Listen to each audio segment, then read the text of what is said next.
눈으로 보고 가슴에 담았으면 입술로 그 하나님이 하실 일을 선포해야 되는 줄 믿습니다. 나와 함께 일어서기 위해서는요, 함께 일어설 사람들이 나와 같은 열정이 있어야 되는 거죠.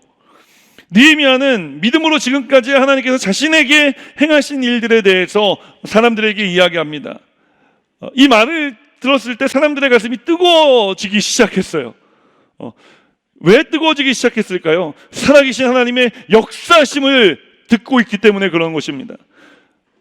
예루살렘 성에 살고 있었던 사람들도요, 다 하나님 믿는 사람들이었어요. 그런데 느헤미야와 지금 이 사람들의 차이가 있지 않습니까? 무엇입니까? 이 예루살렘 성에 살던 사람들은 하나님을 믿으며 하나님에 대해서 들어서 하나님에 대해서 알고 있었던 사람들이라면, 느헤미야는 삶 가운데 역사하신 하나님을 만난 사람이었던 것입니다.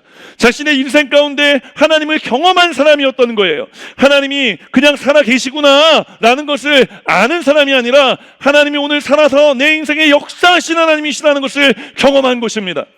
저는 어렸을 때 이제 저희 집에서 맨날 구역 예배 드리고 지역 예배 드렸으니까 맨날 봤던 기억이 있는 게, 모이면 하나님이 지난주에 저에게 이렇게 역사하셨어요. 이렇게 구역 모임이 시작됐던 것을 저는 기억을 해요.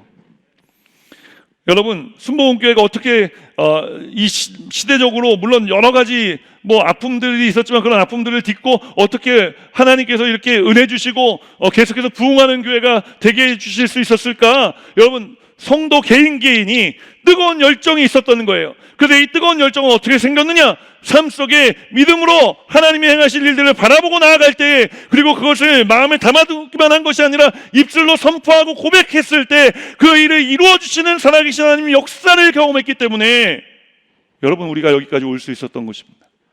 느헤미야가 일어나라고 얘기했습니까? 하나님이 선하신 손이 나를 이렇게 도왔으니 당신들도 일어나시오, 이렇게 이야기한 겁니까? 아닙니다.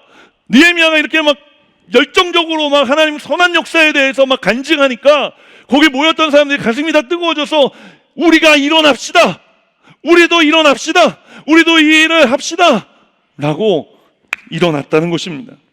사랑하는 여러분, 오늘 느헤미야처럼 살아계신 하나님의 역사를 경험하는 우리 여의도 순복음 문단교회가 되기를 주님의 이름으로 축원합니다.